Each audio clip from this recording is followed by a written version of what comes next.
Hi, I'm Vinayak Menon. I'm a student at Lambert High School. I'm also a youth leader at the Forsyth County Drug Awareness Council. Today we've seen a disturbing increase in vaping among middle schoolers and high schoolers, while other forms of substances like combustible cigarettes have been on the decline. Nationally, 1 in 4 12th graders are vaping, and back at home in Forsyth County, 1 in 5 students under the influence of aggressive marketing from e-cigarette companies are in the throes of the next gateway drug. This week, I have a fantastic opportunity to meet with legislators, preventionists, and also other youth leaders across the United States at Community Anti-Drug Coalitions of America, the CADCA convention here in DC. So I'm very excited to share with you some of my thoughts and some other perspectives at this convention. Please enjoy. I have to tell you, it was high school kids that told me that their middle school siblings were vaping about 5 years ago, okay? My kids are older. I didn't even know what they were talking about, okay, about 5 years ago. And so we know that we have got to prevent the vaping from taking hold, because it is the entry, in my view, into the world of addiction. They have no idea the dangers that they are burning their lungs up with these chemicals.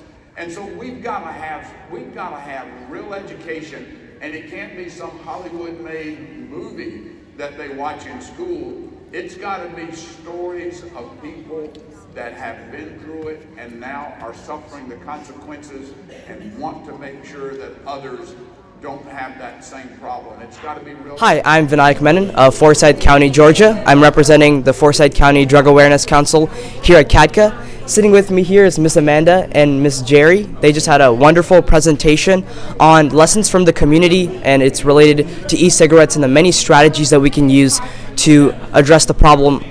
They've had years in background in dealing with prevention, dealing with the school systems, so it's wonderful. I'm very excited to sit down for a couple minutes and talk to them. Okay, so one of the things that we're battling against, and one of our biggest barriers, is the marketing of these devices. So we did a really good job over the years reducing tobacco rate uses, not just between our youth, but also communities as a whole. So the tobacco rates were really down, and the tobacco companies had to come up with another idea of how can they make money and sell their products. So when they came up with these vaping devices or electronic nicotine delivery systems, it was just a new fun way to get them hooked on the nicotine. And I think what we really have to preface to our youth and to our community is that nicotine is a drug, nicotine is extremely addictive. And they're using you. These companies are using you to sell a product. So when they try to say that it's a cessation tool, it's not.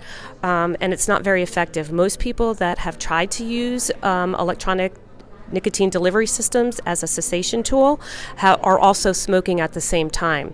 In fact, some of the youth that I work with, they're telling me that they do both combustible cigarettes and the regular cigarettes. So we really have to get that information back out there before it becomes an epidemic. So the overall end game of these tobacco companies is not so much to sell a jewel or to sell these products, is to get them hooked on the nicotine, where eventually they're going to go back to smoking combustible cigarettes, and you're going to see the smoking rates start to climb. I think vaping is something that's very close to my heart because it's affecting high schoolers, it's in our hallways, and we have a lot of informative sessions, but some of them fall flat with our students. So how can we use tools of empowerment and non-judgmental conversations to touch the hearts and minds of our students? Rachel's talking about the Shattering the Myths Forum.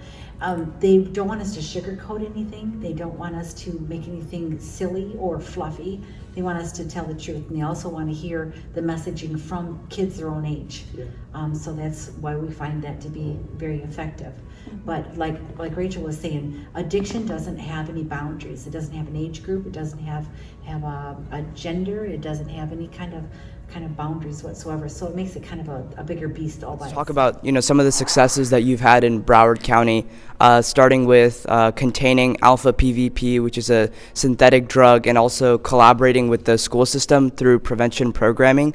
We've seen a disturbing increase in vaping. So what do you think are some of the activities, some of the programs that you used in Broward County that were successful and that we could translate back in Forsyth? Like you mentioned before, issues are always going to come about, right?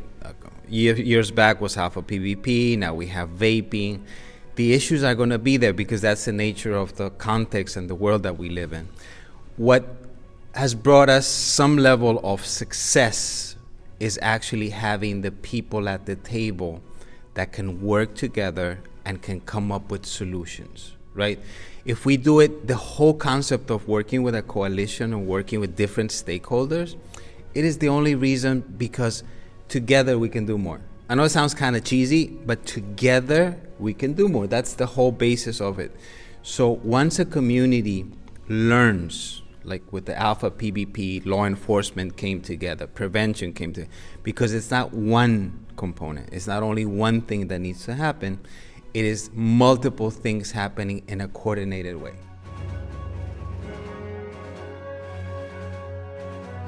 I think everybody wants to partner with you. Towards students, but moreover, I think a lot of the breeding grounds for this is unfortunately in the school system. And I think what we can do is, I think, in terms of education, is developing a curriculum that tells students how they can navigate these situations. Luckily, prevention, when you give a grant, for example, we are 5 years into our DFC grant, and we've done great things. We've seen alcohol. The actual tissue damage that's occurring in the lung tissue, okay? It's irreversible. I know it's happening in the hallways. There's a lot of users. There's a lot of bystanders. And one of the problems is when we have punishments, it's like we're mopping the floor while the ceiling's leaking.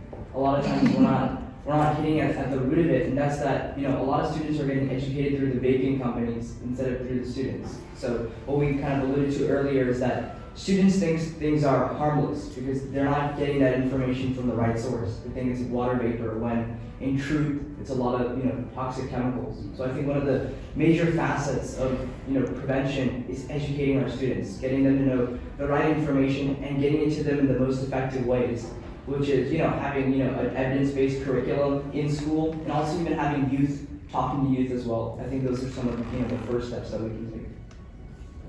What kind of meaningful contributions can I make to make a difference? That's a big question, isn't it? It's a very big question. What kinds of meaningful contributions can you make to make a difference? Well, I'll say this. All the coalition work, all the research, all the knowing the stats and risk factors and creating campaigns is excellent, and it's stuff I imagine you're doing. Fundamentally, even more important, and this is going to sound almost Mr. Rogers-ish. Fundamentally, it's making sure you are the most congruous, most integrous person you can be. We're revamping our leadership curriculum here at CADCA for young people. We were just talking about that down the hall all day. And one of the things we're talking about is how leadership begins internally, knowing oneself, knowing what my values are, knowing what's important to me, knowing what I'll stand up for and what I'm not willing to stand up for, then taking those values and saying, how can I translate those in the world? Then taking that experience and saying, how can I actually really help my community? But it starts inside. What's so great is that every generation has both the unbelievable challenge and responsibility to write the next great chapter of America's journey, of our history. And my question to them is, what will your chapter look like?